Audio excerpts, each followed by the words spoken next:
Long ago, there lived a sultan. And the sultan found a wife. Oh, she was a beautiful woman, very nicely shaped. Long, dark hair, beautiful almond-shaped eyes, a laugh that rivaled the birds singing in the trees. She was dearly loved by everyone, and she wanted more than anything to please her new husband. But alas, something happened. Her hair began to go lank. The sparkle went out of her eyes. The rosy cheeks faded. She lay in her bed day after day. Nobody came but the doctors. And the doctors told her husband, "We know not what the problem is. We don't understand this." So he sent in the priests, and the priests tried the spirits. Please take away this languishing illness. They reported back that all the prayers didn't help. All their incantations and their magic didn't help.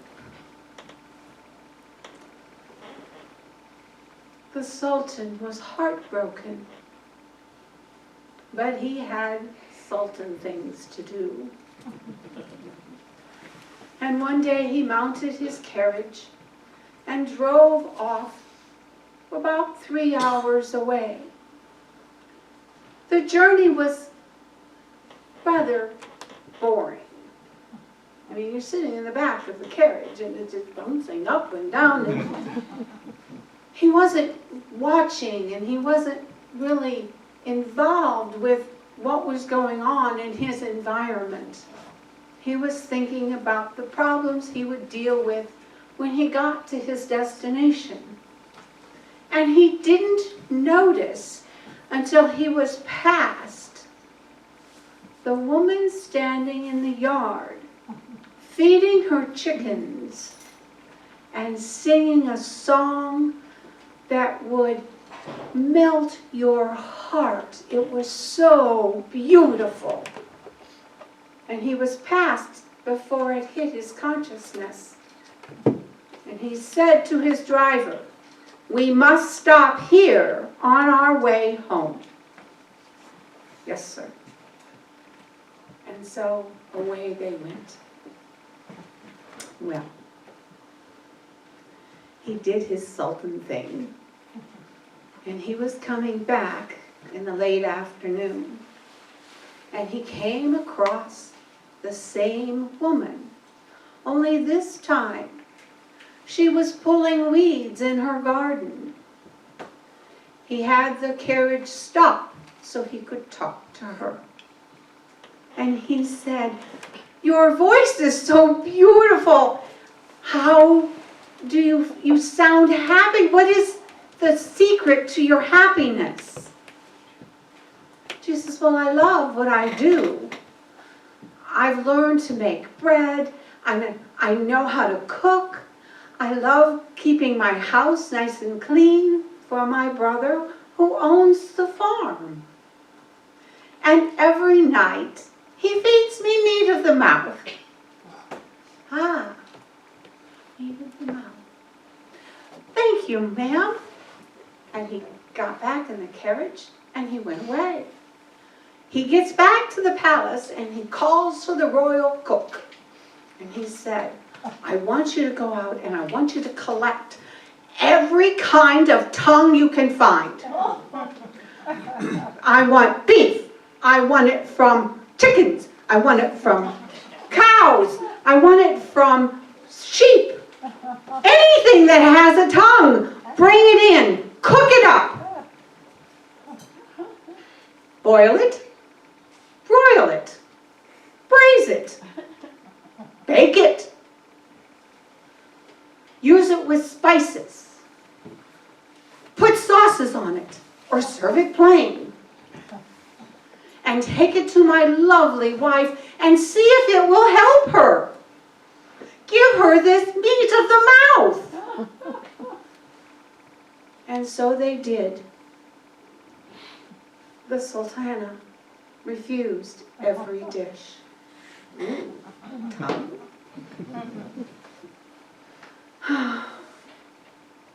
He didn't know what to do. He paced up and down. He listened to his advisors. He was beside himself. He got a horse. He rode back to the farm.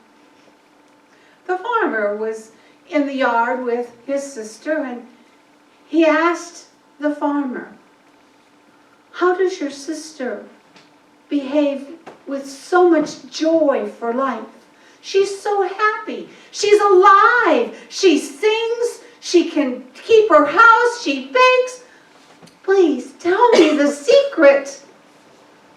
He said, "Well, every night I feed her meat of the mouth.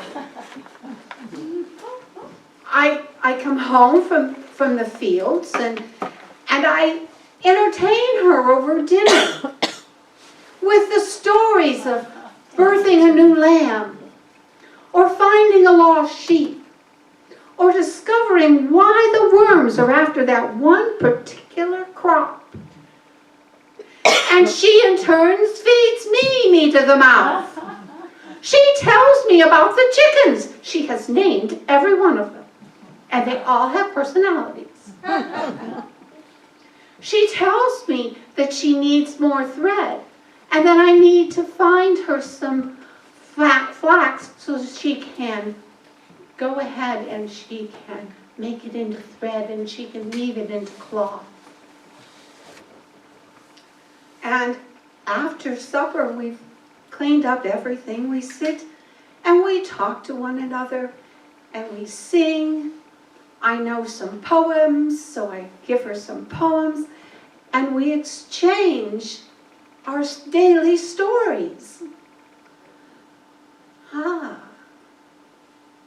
So the meat of the mouth is not the tongue. No, no, no, no. And he realizes this meat of the mouth is the story. And so he gets back in his carriage, or on his horse this time. He gets back on his horse, and he goes back to the palace. And this time he goes into his wife's bedroom. And he talks to her. He tells her stories about what it was like when he was a boy. And he asks her what it was like when she was a child. And over time, as they talked back and forth and told their stories of daily life and stories of the past and stories of their dreams, she became healthy again. She came back to being the beautiful woman he had married, not just the shapely one, but the one who pleased him from her heart.